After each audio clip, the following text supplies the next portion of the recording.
Welcome to Subramani. Uh, this video is a result of a lot of things that I have seen in the past and my learning.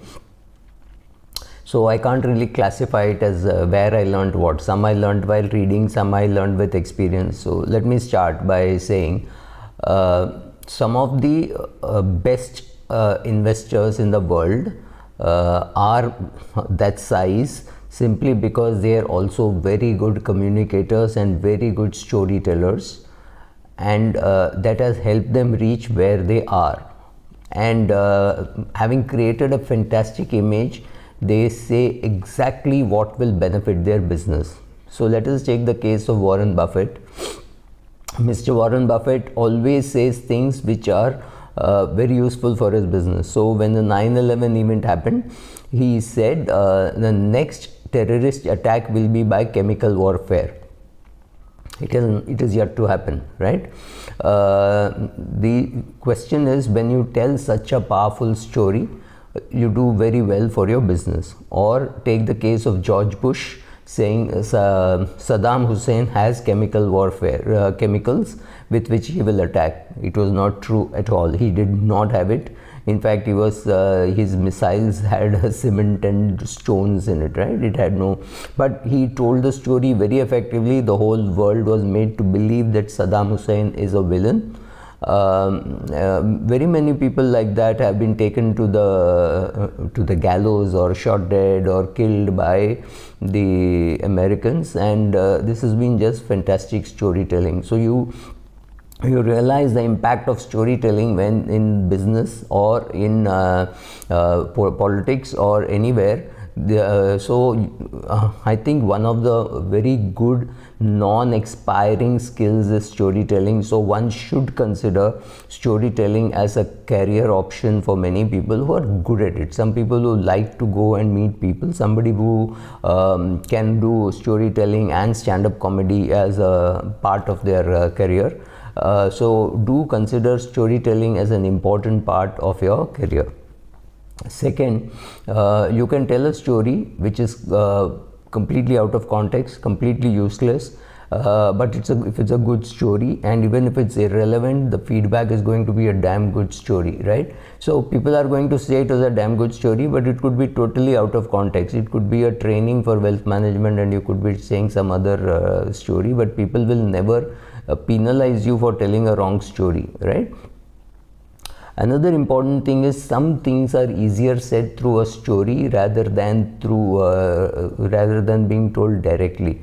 If a client has been cheated by a bank or cheated by an IFA, instead of saying that you got cheated, it is better to give stories of how other people got cheated. So if your client's name is Ramesh, you tell him how Suresh got cheated and how this happened and how that happened. It will be far more received, far better received, and it will be far easily palatable to a person whose name is Ramesh, but he's being told how Suresh got cheated, right? But people like such a thing rather than being told on their face that look, the banker has had you. Imagine telling that to a person whom you do not know, whom you are meeting for the first time. It's very difficult and it is very foolish. In many cases, it backfires that you will say, मैं कल करता हूँ, मैं परसों करता हूँ. So if you're an advisor, be very careful. Fourth, another important learning is the fact that a person liked your lecture or listened to you and clapped and said you were fantastic does not mean that the person is going to change his behavior. This happened in Lucknow, that I was doing a lecture in I think Lucknow, Kanpur, a little confusing, and the doctors liked it a lot. I think they were ophthalmologists, and they liked it a lot. They said it is very good, etc. And 6 months later, when a friend went there and he said, he was told, oh, and Subramaniam came, the lectures were very good. So this fellow asked him, the banker, he asked him, so what changes did you make? He said, no, not much. After that, actually, that day he showed us with an Excel table how real estate does not give good returns, but mutual fund does. But even after that I bought some real estate, because that is what gives me comfort. So right, so people will not do what is right, people will do what is comfortable. So if you are an advisor trying to change people's behavior from, say, don't put in money in bank fixed deposits, you put it in mutual funds, it is very difficult. It will take 16 horses to pull a person out of their comfort zone into this. So don't expect to get immediate results, right? So you will get results. It's not that you won't get results. It's a lot of storytelling, persuasion, advertising, returns over 5, 10, 20 years have proven that mutual funds chosen well, equity, can give much better returns, especially tax efficient over bank deposits. But it still takes 16 horses to pull a person from their behavior, or whether you want to call it anchoring, you want to call it confirmation bias. Somewhere they are anchored that bank money is safer, mutual funds are risky, right? So mutual funds, maybe 70% is in debt funds. So in debt funds you're not going to find a problem, right? You're not even going to find standard deviation, but that is how people will behave. Again, some more thing, that logic is an invention of man, and people think it's fairly logical that this should happen. I looked after my parents, so it is logical that my children should look after me. That is logic. It is not true. It is not something natural. It is something which man has discovered for himself or invented for himself, so that he can close some things, right? Saying, oh, his son was not doing well, his son was turning to Gundaism and terrorism, so poor father had a heart attack and he died. This is a fantastic closure, but it could be something completely wrong. It could be maybe bad food habits, smoking, drinking, any of those things could be the reasons, right? But people like to do closures like this, right? Another very important thing you have to teach your children is being good at something does not mean you will get rewarded for it. A girl who had a choice of, she wanted to play the flute and therefore she did not want to do CA. These are not connected at all. Playing the flute, for being a flautist, is something which is very good as a hobby. It does not mean you will get rewarded. To get rewarded, you have to do something for which there is a shortage in the market, right? So if you develop a skill for which there is a shortage, for which people are willing to pay, then you will make money. You are a good singer, you are a very good singer in your building, in your family, in your locality. It does not ensure that you will make a great career, right?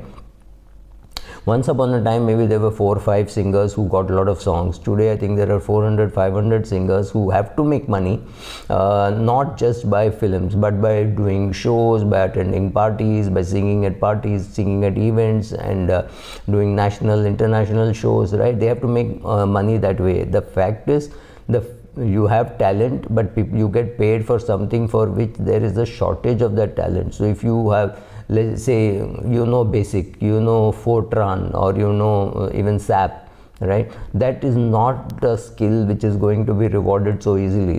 It's over. Fortran is over, Basic is over, COBOL is over, right? Today you have to have better skills for which there is a shortage. So don't think that you have a skill means it will get rewarded. Not always true.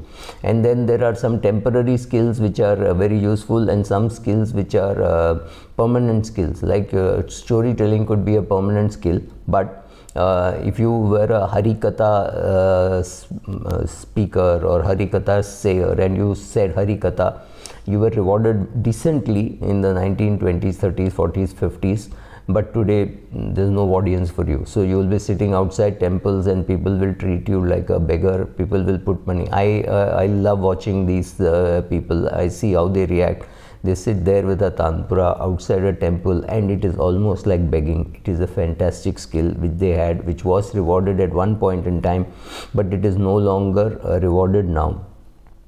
Also understand that many things which you think will happen, there is a great sense of probability. May happen, may not happen. Understand probability. Go back to your school books, go back to your college books, pick up probability and see work on everything as a probability. What is the probability that Narendra Modi will get a next term? What is the probability that he won't get the next term? What will happen to the shares that you hold if he is in power, if he is not in power? You have to keep on working on everything. Don't assume anything. Just don't assume anything. Like a lot of women assume that they will die first and the husband will be there to look after their financial needs. Not true. If you're just husband and wife, if you have no children or your children are abroad and they don't understand Indian finances, you better learn those skills. Don't keep pretending that the other half will look after. There are many men who are dependent on their wives for looking after the money.